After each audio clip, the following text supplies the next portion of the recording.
Bismillahirrahmanirrahim. Assalamualaikum warahmatullahi wabarakatuh. Alhamdulillahi wahdah. Wassalatu wassalamu ala man la nabiyya ba'dah. Wa ala alihi wa sahbihi wa man ittaba'a hudah ila yaumil qiyamah. Amma ba'd. Yang kita hormati bersama Mudir Ma'had Al-Lu'lu' wal Marjan Al-Ustaz Rizal Yuliar Putrananda LC hafizahullah ta'ala, genap asatidzah Ma'had Al-Lu'lu' wal Marjan, anak-anakku, para santri, dan juga segenap wali santri dan jamaah sekalian, serta para pendengar dan pemirsa rahimani wa rahimakumullah. Alhamdulillah, kembali kita mengkaji kitab yang ditulis oleh Syekh As-Sa'di rahimahullahu ta'ala, yaitu Al-Wasail Al-Mufidah lil Hayatis Sa'idah. Dan malam hari ini kita akan membahas sebuah tema yang sudah tertulis di hadapan antum, yaitu bahagia dengan memperbaiki pola pikir. Ya jelas bukan pertanyaan lah. Ya, udah ditulis di situ masa bertanya. Jadi resep hidup bahagia kali ini yang akan kita bahas adalah memperbaiki pola pikir. Mari kita lihat mengapa memperbaiki pola pikir itu akan membuat hidup kita bahagia. Kita lihat apa yang disampaikan oleh penulis rahimahullahu ta'ala, yaitu paragraf yang diawali dengan kalimat wa'lam anna hayataka tab'un li afkarik. Man yaqra? Fadhal. Aina al-mukabbir? Mik.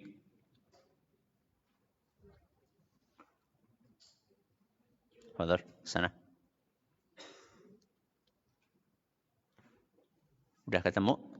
Apa belum di kitab? Wa'lam anna hayataka tab'un li afkarik. Fadhal.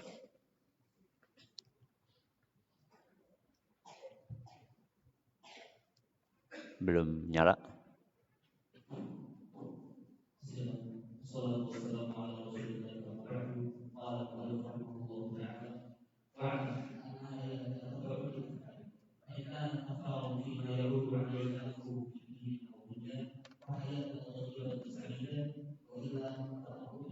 Hasbuk. Apa kata penulis? Wa'lam, ketahuilah. Anna hayataka tab'un li afkarik. Hidupmu itu tergantung pola pikirmu. Kita tergantung bagaimana pola pikir kita. Apa maksudnya? Fa in kanat afkaran fima ya'udu 'alaika naf'uhu fi dinin aw dunya. Seandainya pola pikir kita itu selalu tertuju kepada hal-hal yang bermanfaat untuk dunia atau untuk akhirat kita. Pola pikir kita diisi dengan hal-hal yang bermanfaat. Yang kita pikirkan apa yang bermanfaat buat dunia dan apa yang bermanfaat buat akhirat. Fahayatuka thayyibatun sa'idah. Maka hidupmu pasti akan baik dan bahagia. Jadi orang hidupnya akan bahagia kalau pola pikirnya benar. Kalau yang dia pikirkan adalah hal-hal yang bermanfaat untuk dunia atau untuk akhiratnya. Wa illa, kalau tidak, kata beliau, fal amru bil aks. Maka pasti yang akan terjadi adalah kebalikannya. Berarti kebalikannya bahagia apa? Gelisah. Kebalikannya bahagia adalah perasaan tidak tenang. Berarti kalau kita perhatikan apa yang disampaikan oleh penulis, bahwa orang akan hidup bahagia diawali dari memperbaiki apa tadi? pola pikir. Seandainya pola pikir yang ada di dalam diri kita, yang kita pikirkan, yang kita renungkan, yang kita resapi adalah hal-hal yang bermanfaat untuk dunia atau akhirat kita. Untuk dunia, berarti bagaimana caranya mendapatkan rizki yang halal. Bagaimana caranya supaya mendapatkan istri yang solihah. Bagaimana caranya supaya tubuh saya sehat sehingga bisa dipakai untuk beribadah. Itu urusan apa? Dunia. Bermanfaat untuk urusan dunia. Yang satunya adalah memikirkan hal-hal yang bermanfaat untuk urusan akhirat. Contohnya, gimana ya supaya bisa mendapatkan syafaat Rasulullah SAW. Pikirin itu. Bagaimana ya supaya saya bisa termasuk orang yang melewati sirat sekejap mata. Atau seperti kilat. Gimana ya supaya saya bisa masuk surga Firdaus. Bagaimana ya supaya saya bisa terhindar dari siksa neraka. Bagaimana supaya nanti ketika ditimbang antara amal soleh dan dosa-dosa akan lebih berat amal solehnya. Itulah sesuatu yang bermanfaat untuk akhirat. Ketika seseorang pola pikirnya baik, pola pikirnya benar, yang dipikirkan adalah hal-hal yang bisa mendatangkan manfaat untuk dunia atau akhiratnya, pasti hidupnya bahagia. Berarti kebalikannya apa? Orang akan gelisah seandainya pola pikirnya adalah hal-hal yang tidak bermanfaat untuk dunia dan tidak bermanfaat untuk akhirat. Gimana ya caranya supaya bisa pacaran sama akhwat fulana? Itu bermanfaat atau tidak? Bermanfaat atau tidak? Gimana ya caranya supaya bisa level tertinggi game anu? Bermanfaat atau tidak? Kok sepi? Bermanfaat atau tidak? Masya Allah. Ijma? Alhamdulillah. Gak ada manfaatnya. Dunia enggak, akhirat enggak. Ya. Oke. Berarti seseorang itu tergantung apa yang dia pikirkan. Semuanya berawal dari pola pikir. Tidak mungkin orang punya kepribadian baik kalau pola pikirnya enggak baik. Dan tidak mungkin orang punya kepribadian buruk kalau pola pikirnya baik. Makanya Al-Imam Ibnul Qayyim rahimahullahu ta'ala, beliau menjelaskan bahwa orang itu punya kepribadian, ada prosesnya. Ada apanya? Prosesnya. Dan kata beliau prosesnya mengalami 5 tahapan. Berapa?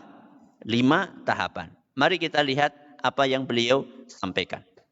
Dalam kitab beliau Al-Fawaid, beliau menyampaikan bahwasannya pembentukan kepribadian itu diawali dari munculnya bisikan. Bisikan hati maksudnya. Setelah bisikan itu muncul, maka akan berpindah menjadi tahapan yang kedua, yaitu pikiran. Setelah berubah menjadi pikiran, maka dia akan naik level menjadi keinginan. Dari keinginan akan berubah menjadi perbuatan. Setelah itu berujung kepada kebiasaan. Kita ulangi. Apa yang pertama? Bisikan. Yang kedua? Pikiran. Yang ketiga? Keinginan. Yang keempat? Perbuatan. Yang kelima? Kebiasaan. Ini ada hadiah nggak, Ustaz? Tidak ada hadiah, Ustaz? Ada. Siapa yang bisa ngulangi tapi nggak ngelihat catatan?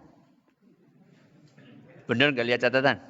Oke, 1, 2, 3, 4.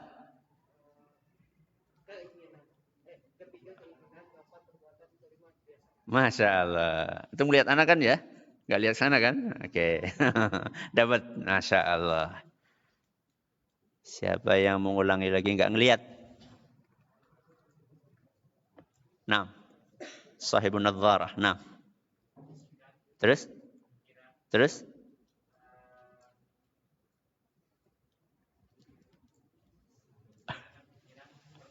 La. Nah. 1 dari awal. Pikiran. Nah. Ya. 1. Gak boleh lihat. Keinginan? Bagus? Ahsanallahu ilaik. Fadal. Masya Allah. Masya Allah. Barakallahu fiik. Ta'al. Fadal. Masya Allah. Barakallahu fiik. Oke ya. Apa sih bedanya antara bisikan, pikiran, keinginan, perbuatan, kebiasaan? Mari kita lihat perbedaannya masing-masing. Kita mulai dari bisikan dulu. Bisikan itu bahasa Arabnya apa? Al-khatir. Jamaknya apa? Al-khatir. Makanya ada buku karya Imam Ibnul Jauzi, judulnya apa? Saydul khatir. Khatir itu artinya bisikan. Mari kita jelasin pelan-pelan ya. Apa sih deskripsinya? Bisikan itu adalah lintasan hati yang muncul spontan. Jadi sesuatu yang terlintas di dalam benak kita ujuk-ujuk. Paham ujuk-ujuk? Paham gak ujuk-ujuk? Mendadak. Bagus. Tiba-tiba spontan muncul. Itu namanya bisikan. Bisikan itu diibaratkan seperti benih. Ya, seperti apa? Benih. Atau seperti percikan api. Punya korek nggak di rumah? Punya. Ketika ada yang bawa korek, alhamdulillah kayaknya nggak ada perokok di sini. Ya. Tukang sate juga bawa korek, Ustaz. Nggak mesti perokok. Ketika kita punya korek, kemudian kita tret gitu, itu akan keluar apa? Percikan. Itu ibarat bisikan. Oke? Contohnya apa, Ustaz? Contoh yang baik. Bisikan yang baik. Contohnya, andaikan hari ini aku infak. Jadi ujuk-ujuk muncul tiba-tiba di dalam hatinya ngelihat kotak infak. Coba deh hari ini aku infak. Muncul. Ini adalah bisikan yang baik. Bisikan yang buruk, contohnya apa? Kayaknya nonton film anu seru deh. Kayaknya nonton film anu seru deh. Tiba-tiba muncul seperti itu. Entah itu munculnya gara-gara ngelihat ada di pinggir jalan, ada apa namanya? Bioskop, billboard, ya. Film anu, ya. Wah, kayaknya seru deh nanti ketika liburan. Ini yang korek kayak gini namanya korek apa? Korek gas ya. Korek gas itu kalau kita ceklik, itu keluar bisikan. Tapi kalau kita tahan, maka keluar apa? Api. Besar apa kecil? Kecil. Oke, ini ibaratnya. Contohnya, kalau aku infak hari ini, berarti uang jajanku akan berkurang. Antum jajan sehari berapa? Berapa? 15.000. Kalau aku infak 5.000, berarti uang jajanku berkurang. Sudah mulai mikir itu. Tapi kan nanti diganti sama Allah. Nah, sudah mulai mempertimbangkan pertimbangan logis. Ini contoh yang baik. Contoh yang buruk apa? Kayaknya nonton film seru deh. Terus muncul nih di dalam hati. Tapi kan dosa. Nanti di situ ada aurat, wanita terbuka. Terus muncul lagi. Kan cuma sekali, enggak apa-apa. Nah, sudah mulai lintasan itu, bisikan itu berubah menjadi apa? pikiran. Sudah berapa ini? 2. Kita pindah yang ketiga. Apa yang ketiga? Masih ingat? Keinginan. Apa bahasa Arabnya? Al-iradah. Al-iradah ini deskripsinya adalah dorongan dari dalam hati untuk mewujudkan pikiran menjadi kenyataan. Jadi sudah ada dorongan dari hati supaya apa yang dipikirkan itu menjadi kenyataan berupa perbuatan. Baru dorongan, belum dilakukan. Ini diibaratkan pohon bukan hanya menjadi tunas, akan tetapi sudah agak tinggi dikit pohonnya. Atau kalau api, maka api itu sudah menjadi bara. Berarti semakin panas atau tidak? Semakin panas. Contohnya bagaimana? Contohnya, sudah mulai mikir. Besok aku mau infak 10.000. Sudah menentukan waktunya nih, besok. Terus sudah menentukan nominalnya. Berarti sudah mendekati untuk melaksanakan apa yang dia inginkan. Itu contoh yang baik. Contoh yang buruk. Tadi kan niat mau nonton apa? Film. Dia sudah mulai ngatur nih. Kira-kira film yang akan ditonton judulnya 1, 2, 3. Sudah mulai ngelis. Ya, di mana ngelisnya? Di kertas, di buku catatan. Nanya-nanya sama teman, film yang terbaru apa? Ditulis itu. Ketemu sama teman Anu, tulis. Ketemu sama Anu, bikin list. Pokoknya nanti ketika liburan aku mau nonton film A, B, C, D. Sudah dilakukan atau belum?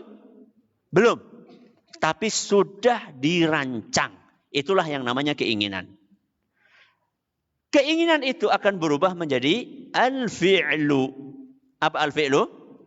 Perbuatan. Apa deskripsinya? Ketika keinginan benar-benar diwujudkan di dalam tindakan. Bukan lagi ada di hati, bukan lagi ada di dalam otak, akan tetapi sudah diwujudkan dalam perbuatan. Ini diibaratkan seperti pohon, sudah tinggi dan sudah ada apanya? Buahnya. Atau diibaratkan api sudah mulai membakar.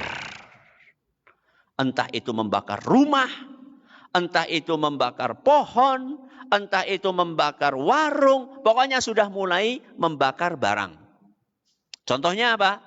Ya kalau tadi pagi-pagi niat mau infak, dia sudah memasukkan uang itu ke kotak infak. Dia sudah eksekusi niat baiknya itu. Atau contoh buruknya adalah ketika liburan nanti benar-benar nonton film. Apa yang dia rancang, dia wujudkan benar-benar. Film A, film B, film C. Oke. Ini adalah yang keempat. Dan yang terakhir, kata Imam Ibnul Qayyim adalah berupa kebiasaan. Apa bahasa Arabnya? Al-adah. Apa itu deskripsi dari kebiasaan? Perbuatan yang dilakukan secara terus-menerus. Sehingga menjadi karakter dari orang tersebut. Ibarat apa? Ibarat sudah menjadi kebun yang penuh dengan pohon. Jadi pohonnya nggak cuma satu. Pohonnya banyak. Satu kebun ada 10, 100, 1000 pohon. Ya, jadi hutan. Ya. Ini kalau baik. Kalau buruk, diibaratkan seperti api. Bukan lagi membakar rumah. Akan tetapi membakar satu kota. Bukan lagi membakar satu pohon. Akan tetapi sudah membakar satu hutan. Alias kebakaran hutan. Itulah ketika sesuatu sudah menjadi kebiasaan. Contoh baiknya apa? Dia nggak infak satu hari. Tapi setiap hari dia rutin infak. Berarti ini perbuatan atau kebiasaan? Kebiasaan. Pokoknya setiap berangkat subuhan selalu bawa duit. Selalu dia masukkan ke kotak infak. Sudah menjadi karakter harian dia berinfak setiap hari. Kalau yang buruk adalah contohnya seorang sudah kecanduan. Kecanduan apa? Nonton film. tiada hari tanpa nonton. Sudah kecanduan main game, tiada hari tanpa main game. Dan ketahuilah, kebiasaan ini tidak muncul tiba-tiba. Diawali dari apa? Pertama, bisikan. Pertanyaan Ana, menghadapi bisikan dengan menghadapi kebiasaan, lebih gampang mana? Menghadapi bisikan. Karena diibaratkan seperti percikan api. Kalau sudah menjadi kebiasaan, ibarat kebakaran hutan. Pertanyaannya, lebih gampang memadamkan kebakaran hutan atau percikan api? Percikan api. Maka yang akan kita bahas hari ini adalah bagaimanakah tips untuk menghadapi bisikan. Oke, menghadapi bisikan hati. Apa tipsnya? Tips menghadapi bisikan hati terbagi menjadi dua. Langkah yang pertama adalah langkah berupa pencegahan. Dan yang kedua adalah langkah berupa apa? Di situ tulisnya penanganan. Ya. Kita ulangi ya. Apa langkah yang pertama? Pencegahan. Yang kedua, penanganan. Pencegahan sama penanganan bedanya apa? Apa bedanya?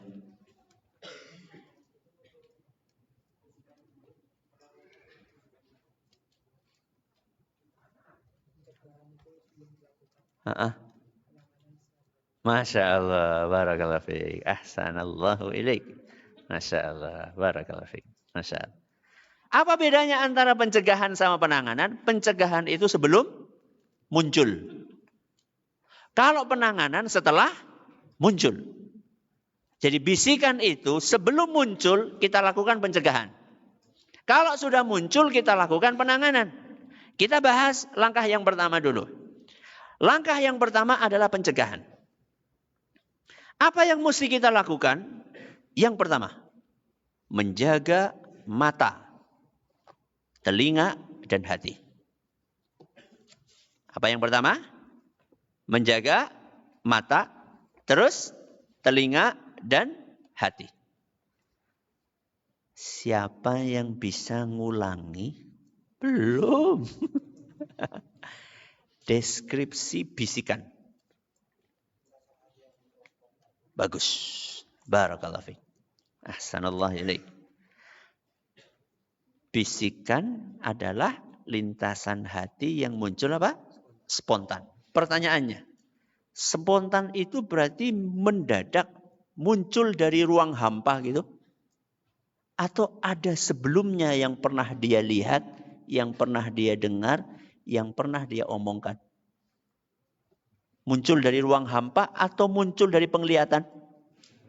Muncul dari penglihatan. Kayak tadi, kayaknya asyik deh nonton film anu. Karena apa? Karena matanya ngelihat. Maka supaya tidak muncul bisikan-bisikan yang buruk, kita harus jaga mata kita. Kita harus jaga telinga kita. Kita harus jaga mulut kita. Coba. Tahu judul-judul film dalam mimpi? Enggak. Dari hasil apa? Ngobrol. Hasil mendengar omongan orang. Maka supaya bisikan-bisikan buruk itu tidak muncul, kita harus menjaga mata kita, menjaga telinga kita, menjaga lisan kita, menjaga hati kita. Makanya dalam sebuah hadis yang dhaif disebutkan an-nadharu sahmun min sihami iblis. Melihat hal yang haram adalah panah beracunnya iblis. Jelalatan, ya, itu adalah panah beracunnya siapa? Iblis. Maka kita harus jaga mata kita. Makanya dalam Al-Quran apa? Ya ayyuhalladzina Qul lil mu'minina yaghuddu min absarihim wa yahfadhu furujahum. Katakanlah kepada kaum mukminin agar mereka menundukkan pandangan mata mereka dan menjaga kemaluannya. Ini sebentar lagi mau liburan. Apapun aktivitas antum, entah itu di terminal, entah itu di mana? Stasiun, entah itu di bandara, entah itu di gunung, yang mau manjat gunung, hati-hati dengan pandangan mata. Berarti kalau yang di rumah aman ya? Yang di rumah aman enggak? Aman? Belum tentu. Di rumah megang HP, di rumah ada TV, di rumah ada internet, maka hati-hati. Jaga mata, jaga telinga, jaga lisan. Oke. Ini yang langkah yang pertama. Langkah yang kedua, selektif memilih teman. Apa yang kedua? Selektif memilih teman. Kata orang Arab, as-sahibu sahib. Siapa yang menerjemahkan? Teman itu menyeret. Fadl. Kepada kebaikan atau keburukan? Dua-duanya. Barakallah. Ahsanallah. Barakallah. As-sahibu sahib. Teman itu menyeret. Pertanyaannya, menyeret kepada kebaikan atau keburukan? Tergantung temannya. Kalau temannya itu suka ngomong kotor, suka ngomong kasar, suka ngomong kata-kata yang tidak sopan, itu akan mempengaruhi kita. Makanya teman-teman yang kayak gitu jangan dijadikan teman. Jadi dijadikan apa Ustadz? Dijadikan orang yang dinasehati. Dijadikan target untuk ditegur, dinasehati, diingatkan.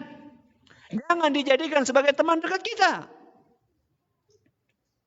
Seandainya kita punya teman yang Masya Allah setiap hari dia rajin untuk menyampaikan kebaikan, maka yang akan muncul di benak kita pun juga kebaikan. Kenapa? Karena setiap hari kita mendengarkan kebaikan. Dah, yang ketiga, apa langkahnya? Membiasakan amal soleh. Apa itu amal soleh Ustadz? Yuk apalagi kalau bukan sholat 5 waktu, zikir pagi, petang, baca Al-Quran. Kalau orang terbiasa untuk melakukan amal saleh, maka dia pikirannya akan kepada hal-hal yang baik. Apalagi baca Quran. Sebagaimana yang Allah sampaikan dalam Al-Quran. Surat Al-Isra. Inna hadzal Quran yahdi lillati hiya aqwam. Ayat.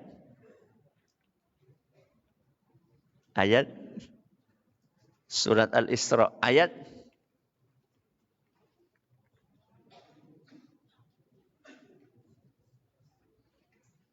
Ayat 9. Masya Allah. Barakallah. Inna hadzal Qur'an yahdi lillati hiya aqwam. Sesungguhnya Al-Qur'an ini akan menunjukkan ke jalan yang lurus.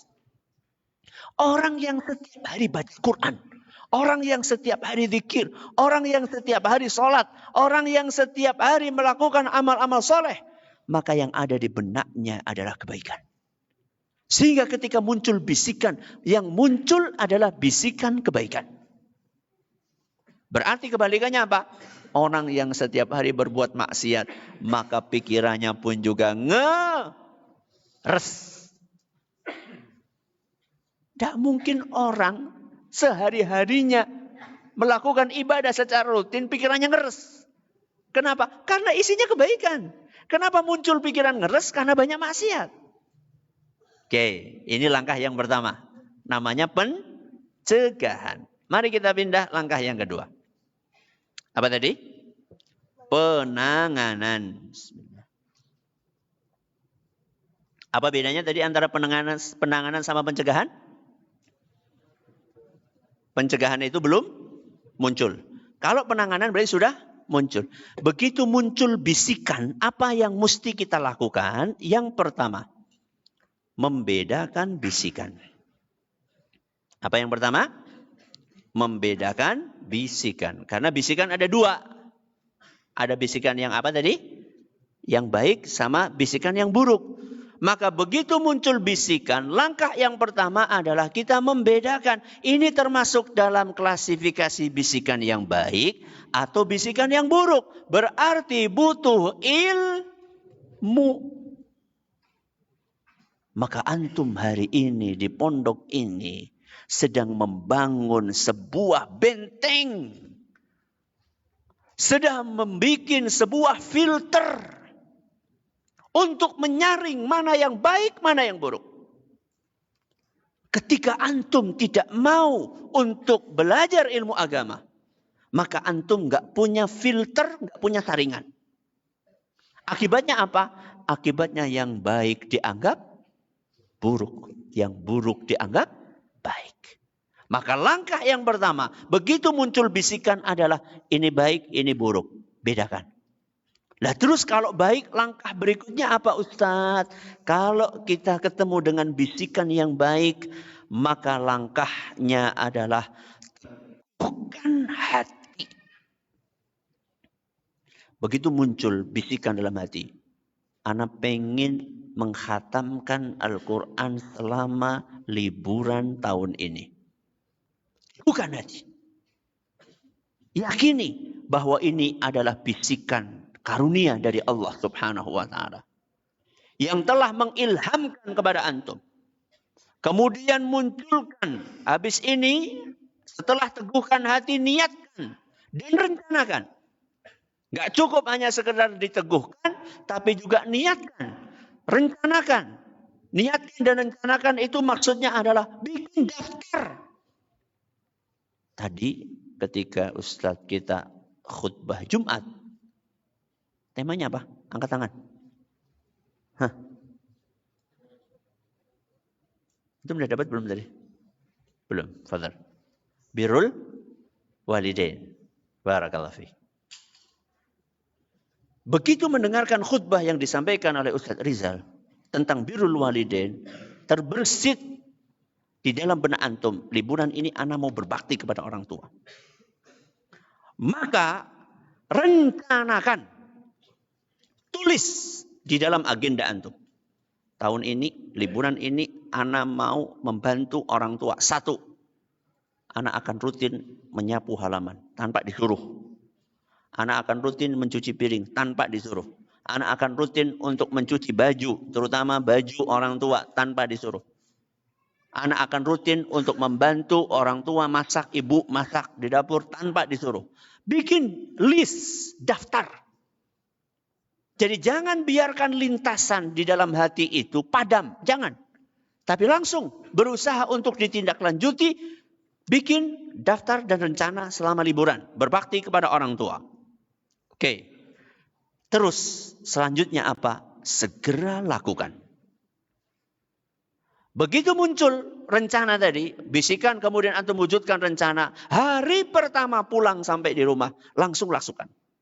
Langsung lakukan dan laksanakan. Ya, makan, pokoknya langsung cuci piring. Ya, pokoknya nanti anak ketemu sama orang tua, anak akan cium tangan beliau. Anak akan peluk beliau. Anak akan minta maaf atas kesalahan-kesalahan yang selama ini aku lakukan kepada orang tua. Jangan gengsi. Ada sebagian orang seperti itu. Sudah merencanakan nih. Wah nanti pokoknya anak sampai ke rumah. Anak pengen peluk orang tua anak. Anak pengen minta maaf atas segala kesalahan. Berjanji ingin berbuat baik. Begitu ketemu orang tua. Gengsi. Ya, malu mau ngomong kayak gitu. Jangan. Segera lakukan. Jangan ditunda-tunda. Karena biasanya kalau ditunda nggak jadi. Ya, kalau ditunda nggak jadi. Pokoknya tahun ini anak berencana bawain oleh-oleh. Buat siapa? Orang tua. Apa misalnya? Dari Magelang apa? Apa? Apa Ustaz? Magelang? Oleh-olehnya Magelang apa? Ada banyak. Yang paling dicari anak-anak apa? Bakpia kan Jogja. Geduk. Geduk. Ya. Is Jawa geduk. Apa? Apa nak? Wajik.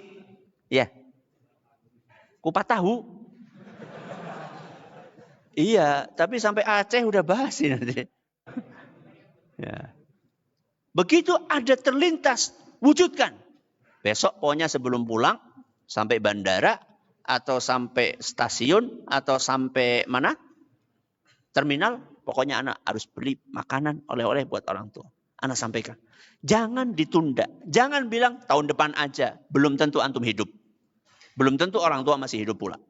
Oke, ini adalah menangani bisikan baik. Nah, kalau ketemu bisikan yang buruk, apa yang mesti kita lakukan? Penanganannya adalah yang pertama, isti'adzah. Apa itu isti'adzah? A'udzu billahi minasyaitonir rajim. Kenapa kok isti'adzah?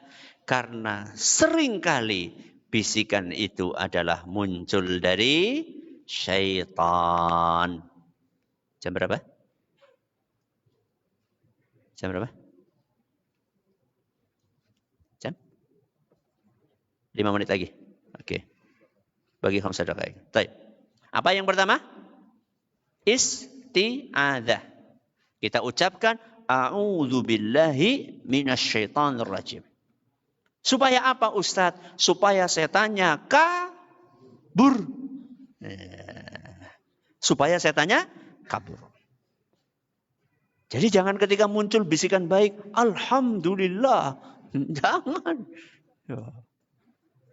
Dapat info nih dari teman. Ada game terbaru. Alhamdulillah. Jangan. Tapi a'udzu billahi minasyaitonir rajim. Bukan. Bukan setonnya. Bukan tunjuk sama dia, tapi a'udzubillah. 1 juz. Ustadz, capek Ustadz. Iya, orang masuk surga memang butuh capek. Masuk neraka ya sudah, langsung masuk bleng. Ya. Tapi masuk surga itu butuh perjuangan, butuh effort, butuh mujahadah. Ya. Dah, ini yang keberapa? 2. Segera alihkan fokus. Yang terakhir. Tolak sejak awal. Tolak sejak awal. Muncul nih dalam benak saya. Anak mau keluar aja deh. Keluar apa? Keluar pondok. Anak mau berhenti aja. Bosen. Langsung tolak bisikan itu. Jangan kemudian diubah menjadi pikiran apalagi sampai keinginan. Apalagi sampai dieksekusi. Enggak. Begitu muncul pikiran itu, yakinlah itu dari setan. Yang menginginkan antum untuk berhenti mendekat kepada Allah subhanahu wa ta'ala. Anak-anakku, antum itu on the track. Apa artinya? Antum itu sudah di jalan yang lurus. Dan banyak orang yang mengimpikan trek yang sedang antum titi tersebut. Bagaimana mungkin kita sudah berada di atas jalan ini, kemudian kita keluar dari jalan tersebut. Sedangkan orang bercita-cita untuk mengikuti jalan yang antum telah titi. Maka begitu muncul pikiran buruk itu, langsung tolak. Jangan biarkan pikiran itu semakin berkembang menjadi keinginan, apalagi menjadi perbuatan, apalagi menjadi sebuah kebiasaan. Sudah masuk waktu? Belum? Sudah? Baik, Fadhil, silakan adzan dulu.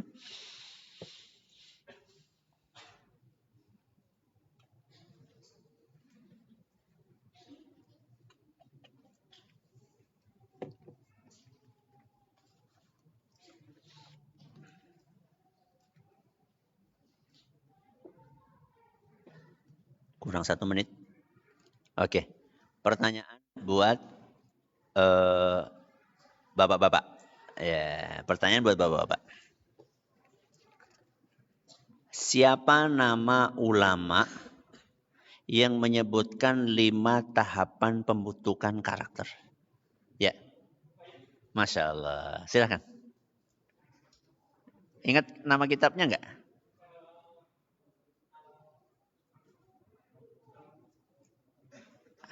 Masya Allah. Silakan. Diambil hadiahnya. Barakallahu fiik. Pertanyaan berikutnya. Untuk bapak-bapak ya. Ini hari ini kayaknya lagi Masya Allah nih ya. Sebutkan 5 tahapan tadi. Nggak boleh lihat catatan. Ya. Terus? Terus? Ya. Barakallahu fiik. Fadal, silakan. Masya Allah. Tolong jelaskan pikiran itu. Barakallahu fiik. Deskripsinya apa? Ya.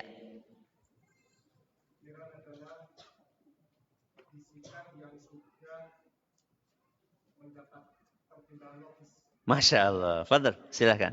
Masya Allah. Masya Allah. Silakan. Pertanyaan berikutnya. Apakah barakallahu fiik, keinginan itu apa deskripsinya? Ya, monggo.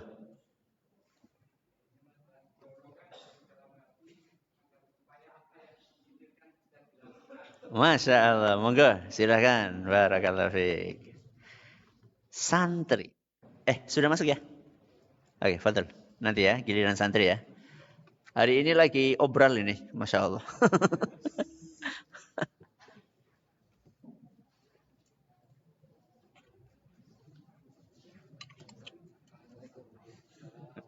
Waalaikumsalam. Monggo.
Jawabnya ada nih.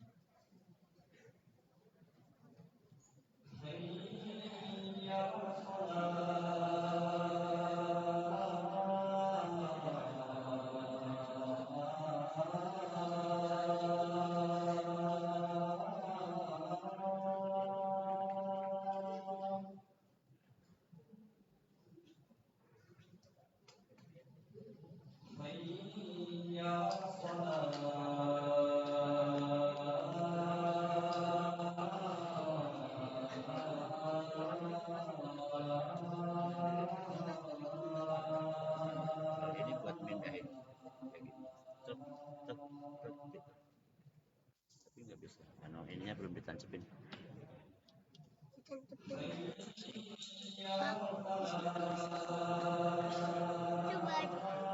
Pakai dipakai.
Alhamdulillah, wassalatu wassalamu ala rasulillah, amma ba'd.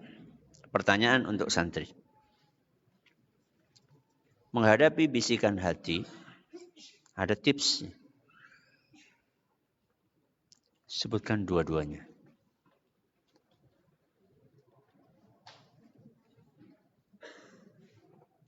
Ya. Barakallahu fiik. Silakan. Masya Allah. Barakallahu fiik. Pencegahan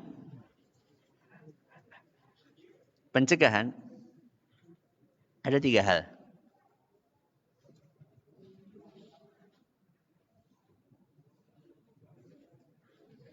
Nah,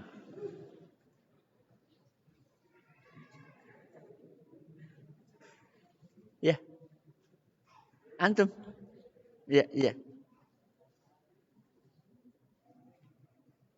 ya, pencegahan. Apa?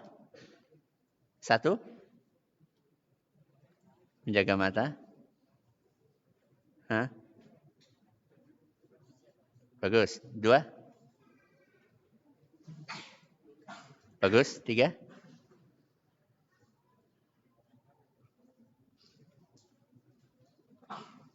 oke. 2 enggak apa-apa. 3, hah?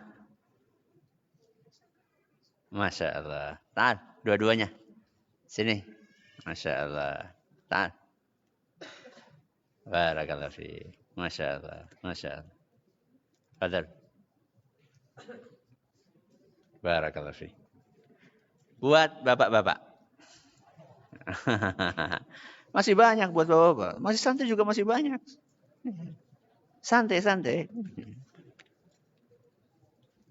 Penanganan. Poin yang pertama. Bapak-bapak. Ya. Membedakan bisikan. Barakallahu fiik. Silakan.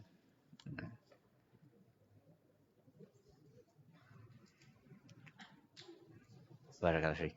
Pertanyaan buat santri. Bagaimana seseorang bisa membedakan bisikan?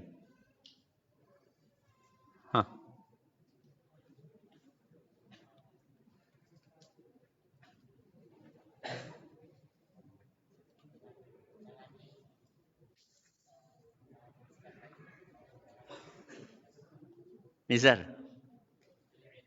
Bil ilm. Ahsanta. Masya Allah. Barakallahu fiik. Oke. Pertanyaan berikutnya. Bagaimanakah cara, siapa ya? Pak santri. Sebutkan cara menangani bisikan baik.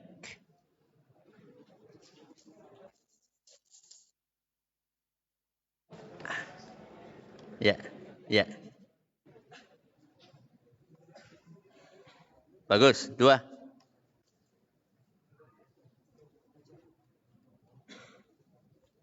Hah? Masya Allah. Oke, cukup. Sampingnya. 6. Yang ketiga. Hah? Bukan, yang ketiga kok. Hah? Masya Allah. Fadal. 2. Sabar, masih ada. Ya. Satu lagi, siapa? Ah ya. Masya Allah. Fadal. Barakallahu. Pertanyaan sebelum terakhir. Bagaimanakah menangani bisikan buruk? Nah. Antum? Ya. 1. Ya, antum? Ya. Ya. Antum? Ya. Isti'adzah. Bagus. Yang kedua? Bagus. Cukup. Yang ketiga?